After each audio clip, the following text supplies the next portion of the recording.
Hi guys, welcome back and welcome to Behind the Beat. Today I'm with my dad again, and we will be talking about 80s alternative music. Awesome, my favorite. Yes, one of my favorites too.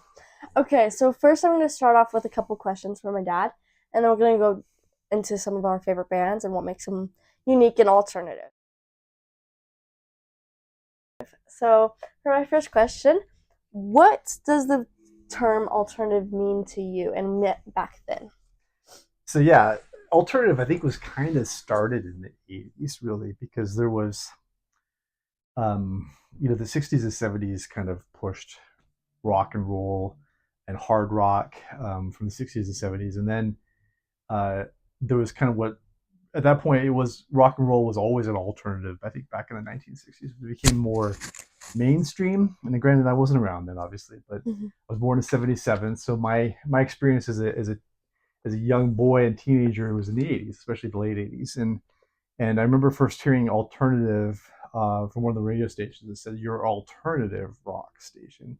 That was kind of how they introduced the music. This is probably back in 1987, 1986 ish, like 9 or 10. And I remember hearing that and thinking, well, what is the alternative to what? It's like, really what it was kind of trying to imply, and what I took it as, is that um, these are not mainstream selling out the arena bands of rock and roll, and it was not your typical four-piece guitar sound or four-piece band with the guitar, bassist, charismatic lead singer and a drummer like the Right. Beatles or the Rolling Stones, etc. Where it's more um, like they had a different like style or a different approach to how they did things. And I think with the 80s in particular, um, late 70s really, but the 80s in particular, punk rock and and new wave, which is kind of more of the synthetic electronic and even electronica, and some of those things were kind of they really found their place in the 80s. Granted, a lot of that stuff I think started in the 1970s, but those were the kind of the genres of music that were like, okay, it's not really rock and roll, it's more punk rock. So we're going to call it alternative. Or it's not really rock and roll because it's too synthesized, so we're Mm-hmm. going to call it alternative. Or it's not really rock and roll; it's a little bit too dark and gothic, so we're going to Right. call it alternative. And so that's how they kind of coined that term. So me, it's anything that's not really your mainstream rock and roll or popular music. It's a Okay. little bit different. Like they're More experimental. more experimental, and also like even just by style, like the musicians are a little bit less of a look at us, we want to be on Right. the stage in front of But one not hundred as thousand quite people. as shy as like Yeah, grunge or something. yeah, well, yeah, grunge is came later, but that was a Subgenre. lot Right. more like it had more of an attitude to it. Yeah, yeah. Alternative was just more like the catch-all that was used for anything that was you know not your mom and dad's music, but it was not your mainstream rock and roll. For sure.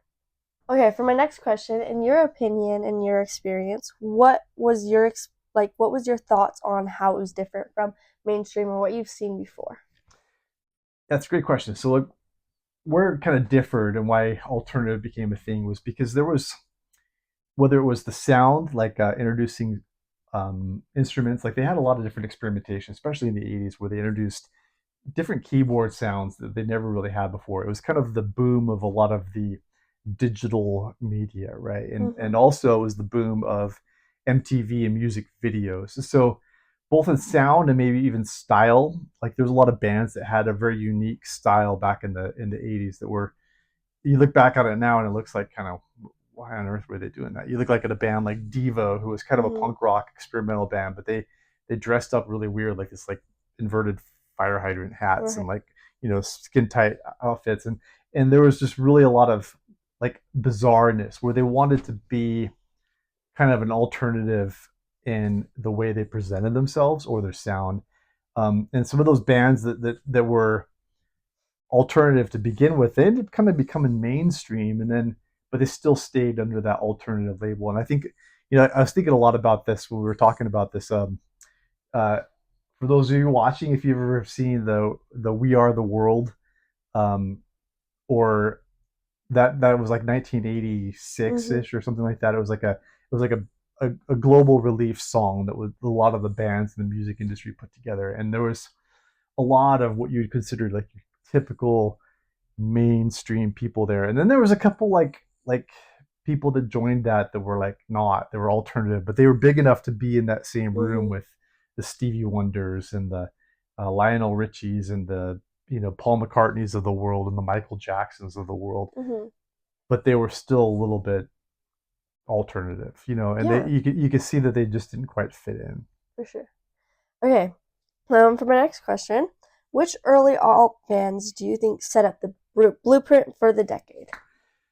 Oh man, that's a great question. So, in alternative, and we could probably talk about this for days and hours, but from my perspective, there's like a little bit of a divide in some regards between what was coming from the UK and what was Mhm. coming from the US. And I think it's always been that way with music. I think you go back to the time of the '60s, and you had the UK invasion, the British invasion, but then there was a lot of great American bands that were going on at that time. But the style was different, even though they kind of fit in the same room. And Mhm. for me, the two bands that kind of I identify as alternative from the '80s that really set the tone were U2, Mhm. and they're an Irish band from the UK area, and REM, which was a US band from Athens, Georgia. They were kind of the college rock turned alternative.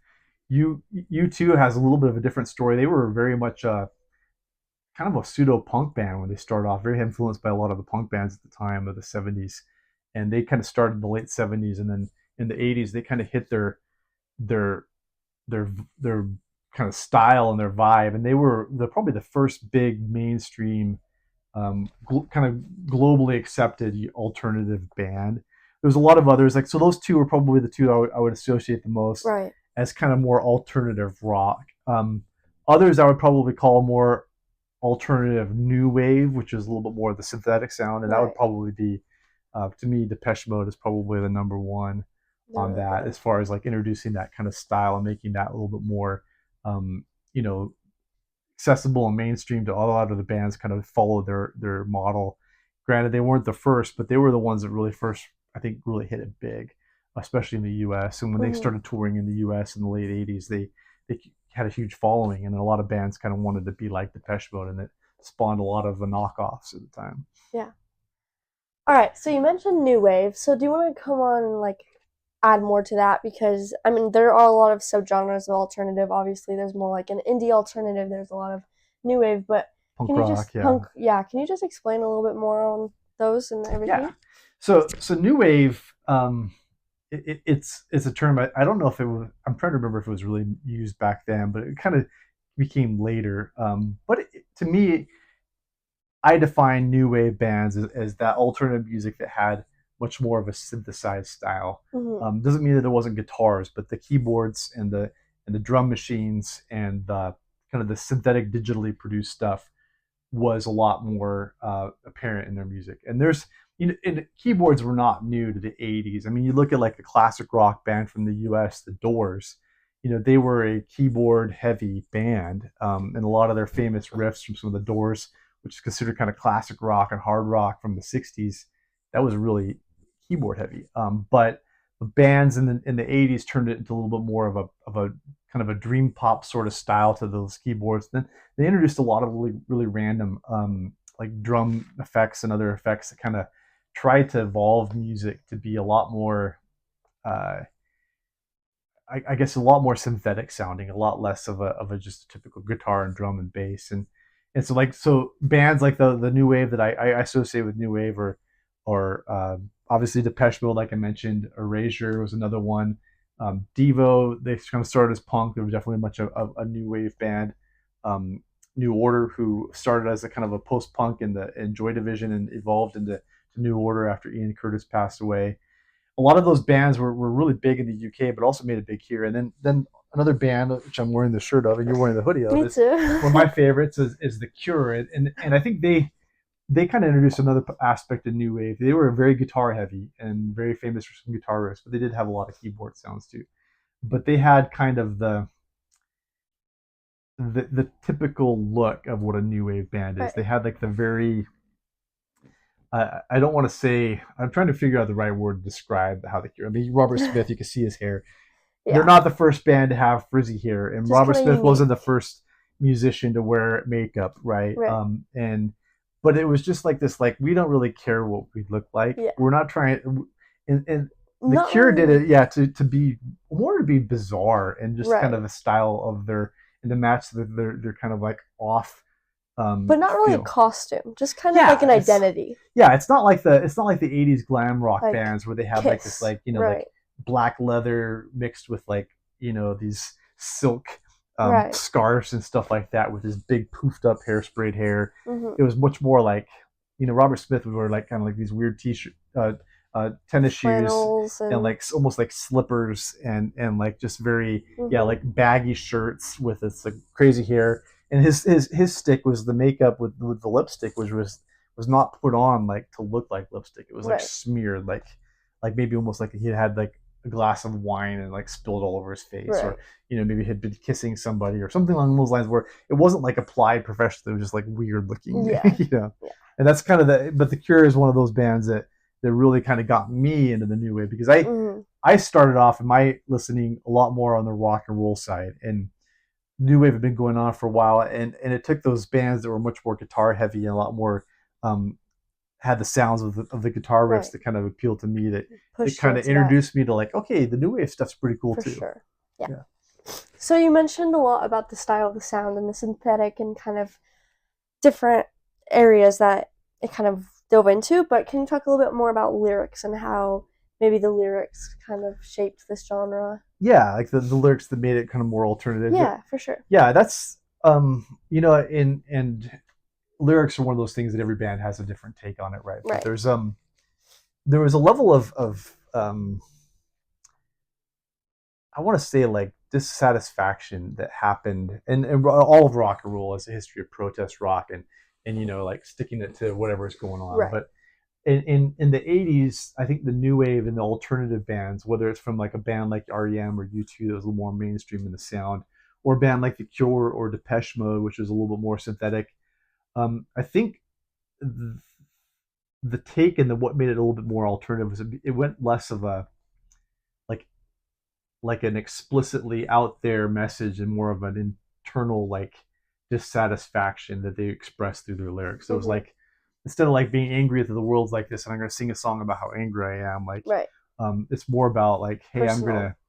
I'm just gonna sing this song about how sad I am, or Yeah. about how like insecure I But am, not or really putting it into like an emo sort of yeah, like it's a little bit less like the emo punk of the late right. '90s and early 2000s. There's a lot more of a, um, It's kind of like a melody that kind of yeah, speaks to yeah, I don't know. the lyrics and the music kind of set a tone of a little bit more like darker, a little bit, and that's where some of the bands that were kind of associated with the goth Hmm. scene, and Right. it was just a little bit more bleak, in the way that they kind of lyrically, and then also they also did not just like bleak, but they also took an angle on like escapism. A lot Hmm. of bands had a very much let's get out of here kind of thing. Like a lot of famous songs from the 80's bands had a kind of a vibe of like, like, I'm gonna dream this away, or i'm gonna Right. i'm gonna make a wish and wish upon a change in my life Kind of using without, it to yeah, alternate their more reality. wistful. Yeah. Wistful is probably the word I would use. Hmm. Instead of like more melancholy, is more wistful. Like, I wish it was different.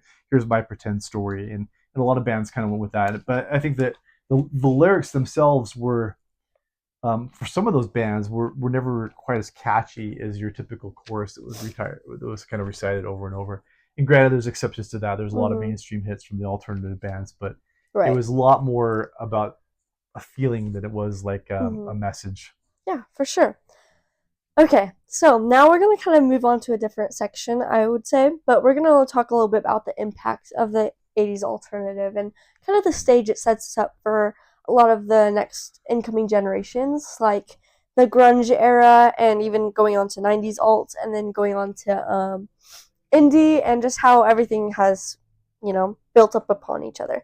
So, um, how did the 80's alt scenes lay groundwork for the upcoming explosion of grunge and all those different? Yeah. So how did the '80's kind of lay the groundwork for some of the bands of the '90's we've already talked about a little bit? Yes. Yeah, that's great. One of the things that I think about with my time of that is there was a, kind of an acceptance of alternative over the course of the decade of the Mm-hmm. '80's. I mean, and my life had that to an extent too. I kind of went a little bit in reverse, but where like it went from like, okay, that band's weird. They dress weird and their sound is weird, and to like by the end of the '80s, like, oh, that's normal. Every band has a synth in Mhm. it. Every band has like, kind of like weird like vibe to them, and that kind of made where being a little bit different or being a little bit um, experimental was acceptable and was cool. And so that allowed some bands that were upcoming in the '90s to kind of take an edge to that. When we talked about the culture of the '90s was a lot more angry, I think, than the '80s were. The '80s were kind of a time of excess and lavishness, and in the U.S. and in Europe, there was a lot of,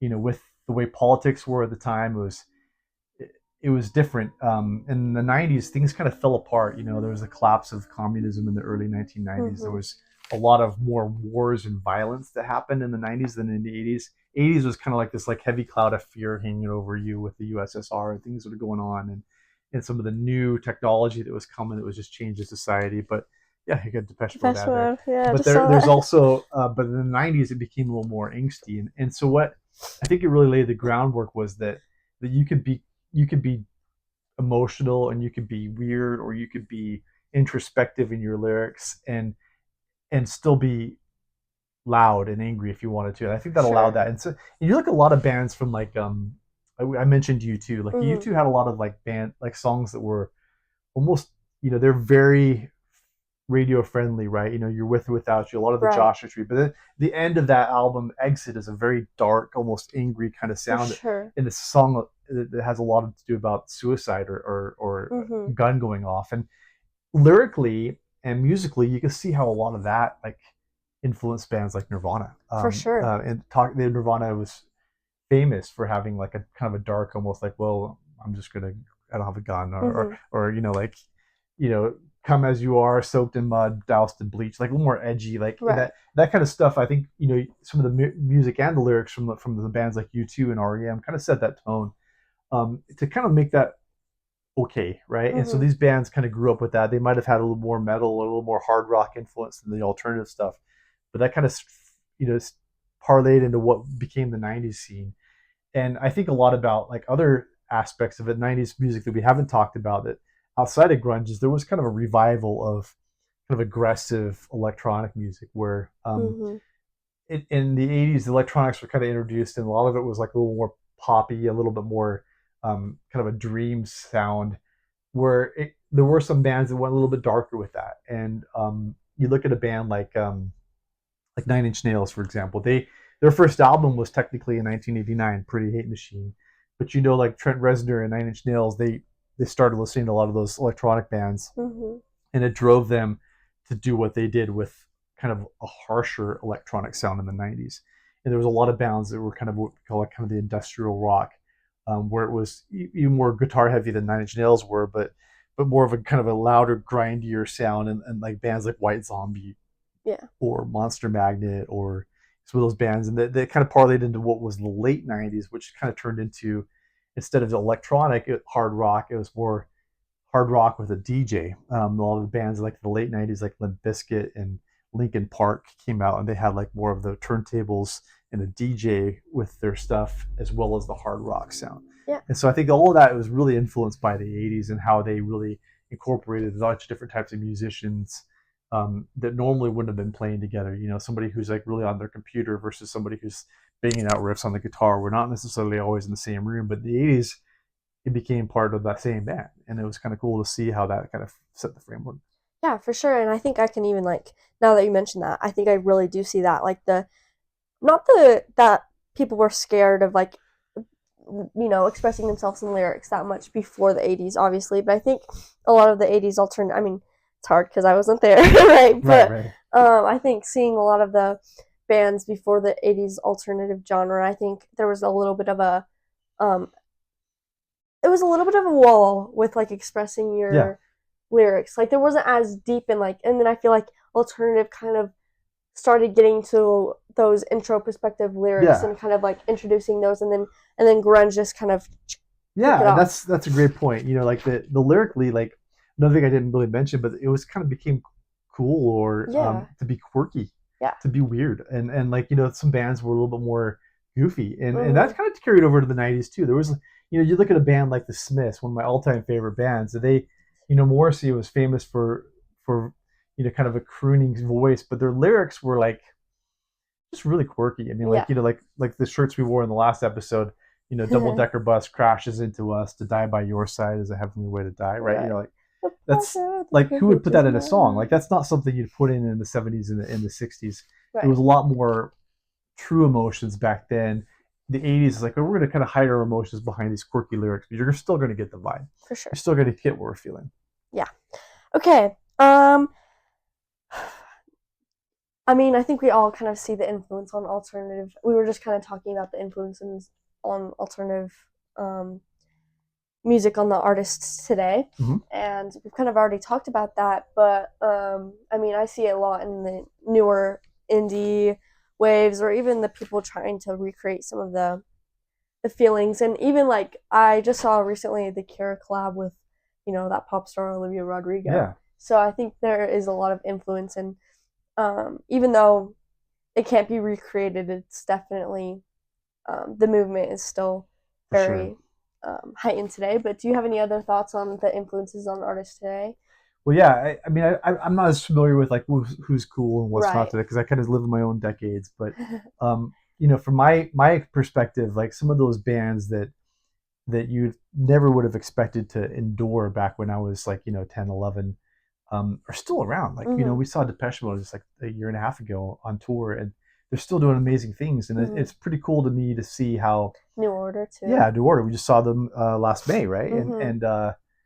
and to see how the bands that I listened to at that age are cool still with you guys. For And sure. at that show that we saw, New Order was a festival, and there was a lot of these indie rock bands that you could Mm-hmm. tell absolutely Like looked up to them, appreciated and right? love I it, mean, and we even were at the Salt Lake show, mm-hmm. and Brandon Brandon Flowers, who Flowers. lives up in Utah part of the time at least, Yeah. he came on stage and sang with Bernard Sumner in New Order, and like, and Brandon Flowers was up there going like, the Killers, like he's probably a bigger rock star than Bernard Sumner is Right. globally right now, Right. especially in your For generation. sure. And he's just like, guys, this is New Order, and he was just Right. geeking He's out geeking about it. out. It's And so so you can see cool. like there's a respect, like you mentioned Olivia Rodrigo. I don't really know much about her Mm-hmm. music, but that's not Robert Smith is pretty down to collaborate from my experience Right. of hearing him, but that's not something that you would reach out to Robert Smith for unless you were influenced by that kind of style. Exactly. For And you could sure. probably hear some of the songs I am familiar with her that she has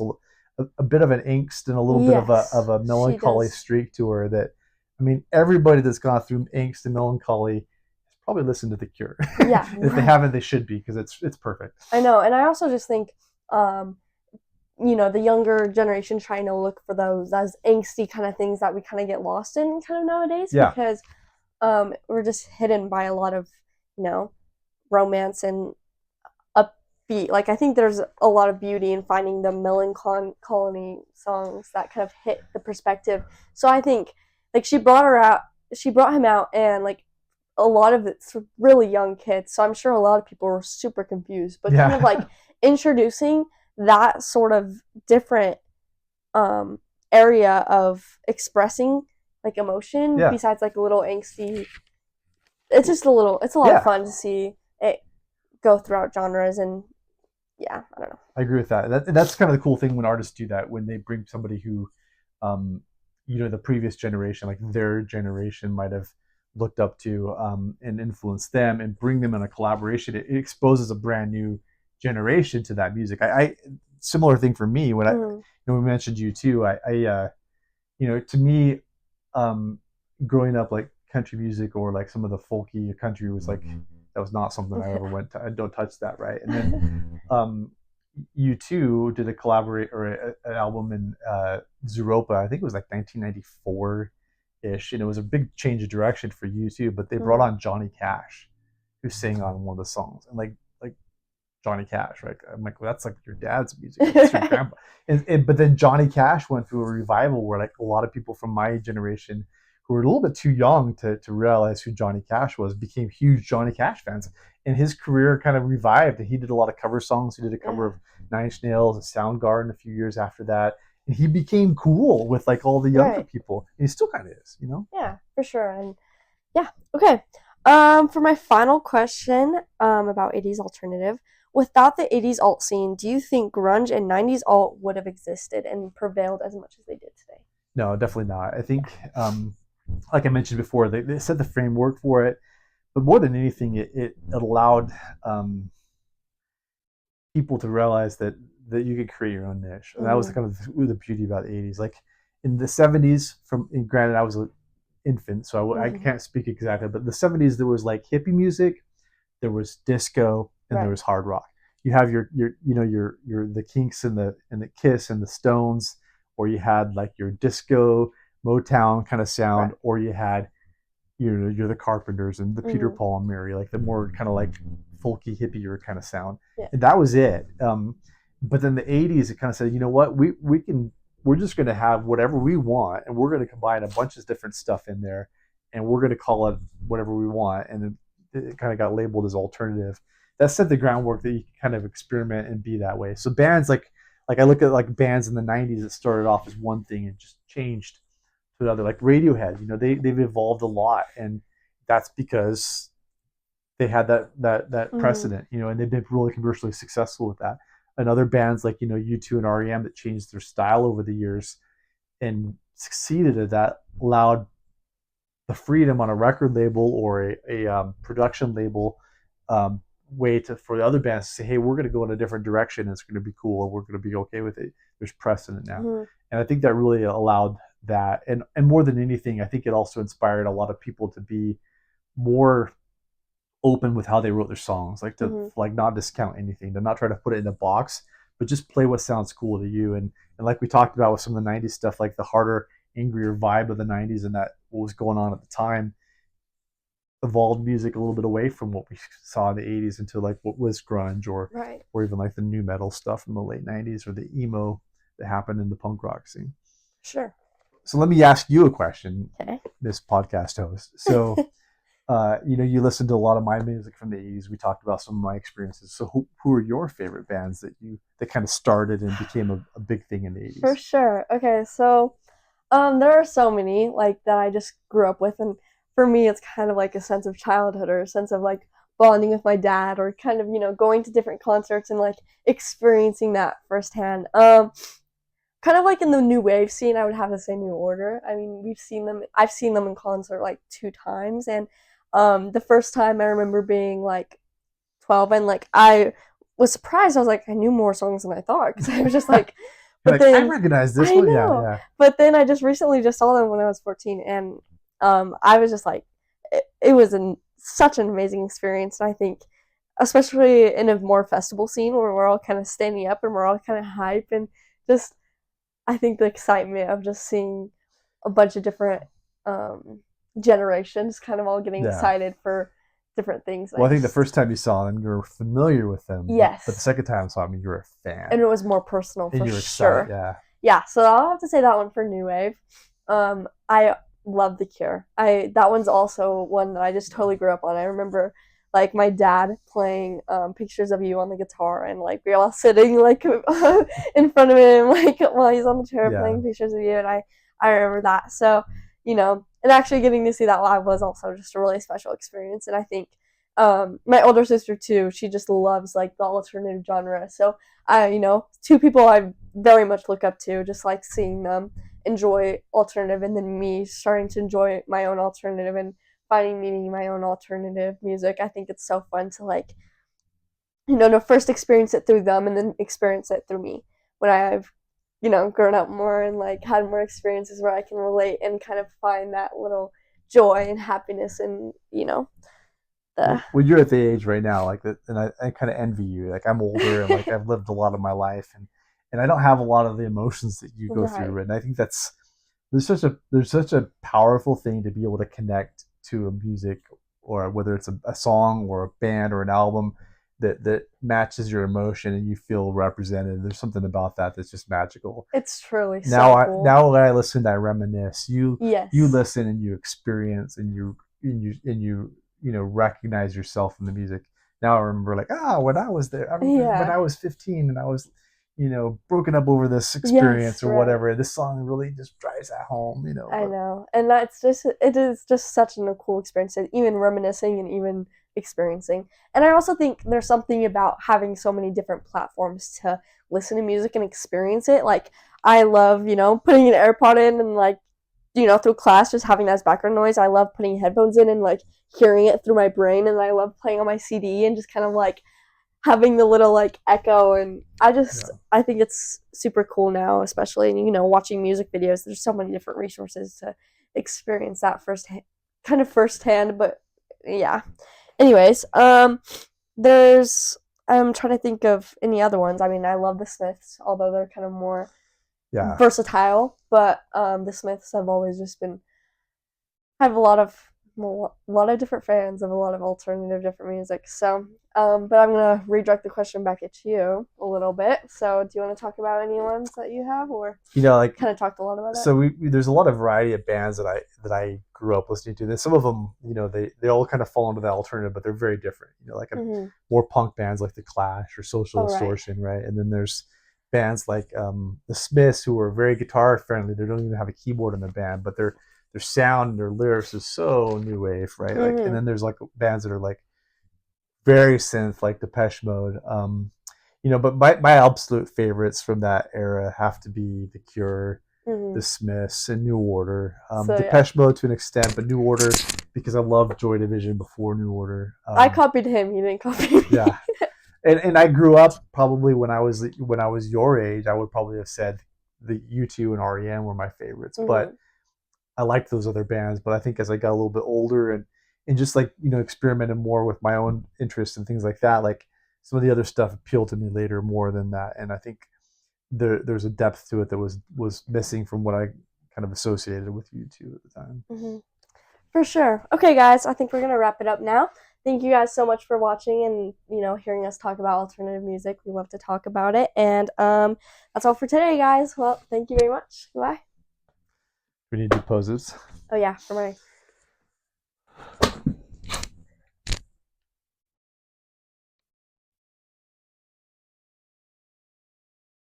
I don't know what else poses to do. I can hold up the magazine. Do you want to hold up Joy Division? That's kind of